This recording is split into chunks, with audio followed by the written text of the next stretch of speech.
Hello, everybody. I'm Dr. Stacy LeMay. Welcome to Man Thoughts. Man Thoughts. Real truth, real talk, real issue. Masculine content, no apologies. Today, we continue on the topic, What is Man, Part 2, and why society needs him. History shows that societies do not suddenly collapse. They gradually corrode, and that corrosion almost always begins with the absence of strong, responsible male leadership. Collapse does not occur from the absence of aggressive men. It does not occur from the absence of loud men. It does not occur from the absence of emotionally unstable men, but the absence of strong men, disciplined men, dependable men, decisive men, men of principles, men of character, men of order.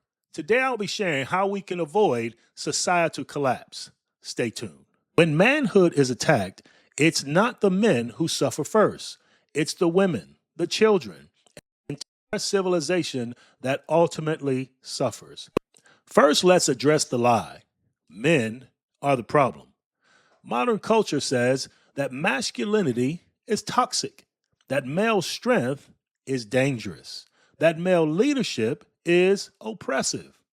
But reality says when masculine men are missing, crime rises, families fracture, women are overburdened, children are left unprotected, confusion multiplies, and fatherlessness expands. Statistics show that masculinity doesn't break society.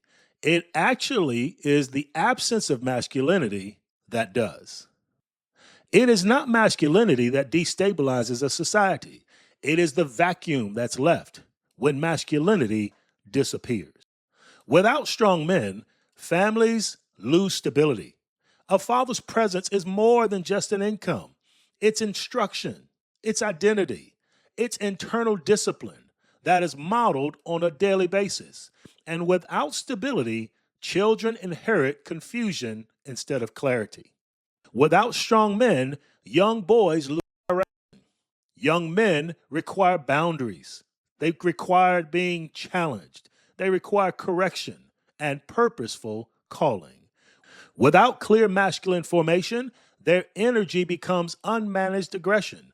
Their confidence becomes arrogance, and passivity becomes fearful paralysis. Boys don't naturally just grow into men. They are molded into men. Without strong men, women lose partnership.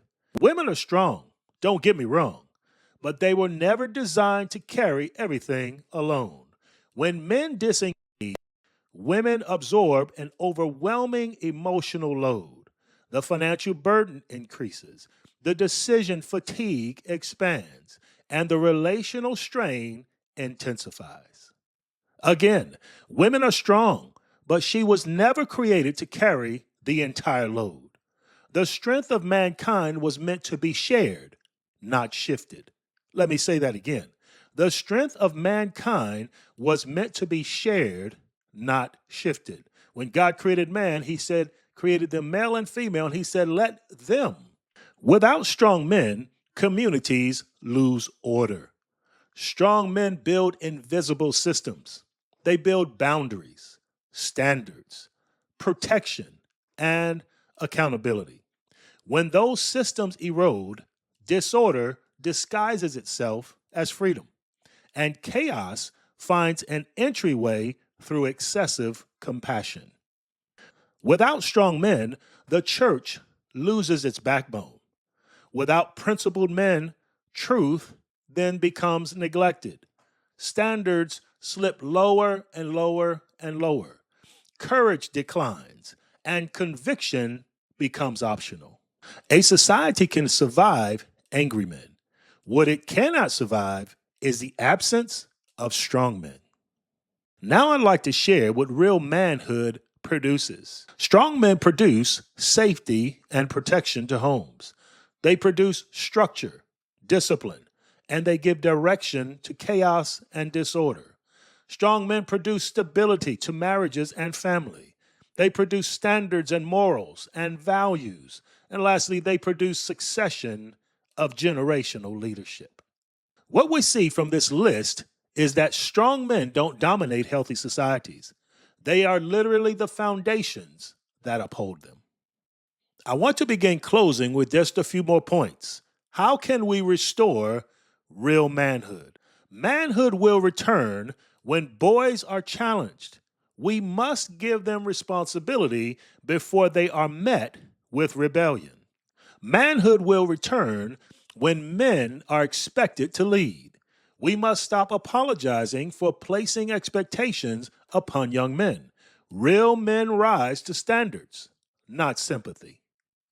Manhood will return when weakness is being corrected and not celebrated. Real men respond to constructive correction, not criticism and condemnation. Manhood will return when a strong moral brotherhood has been rebuilt. Iron sharpens iron. Therefore, men must learn to sharpen one another. Manhood will return when responsibility is honored again.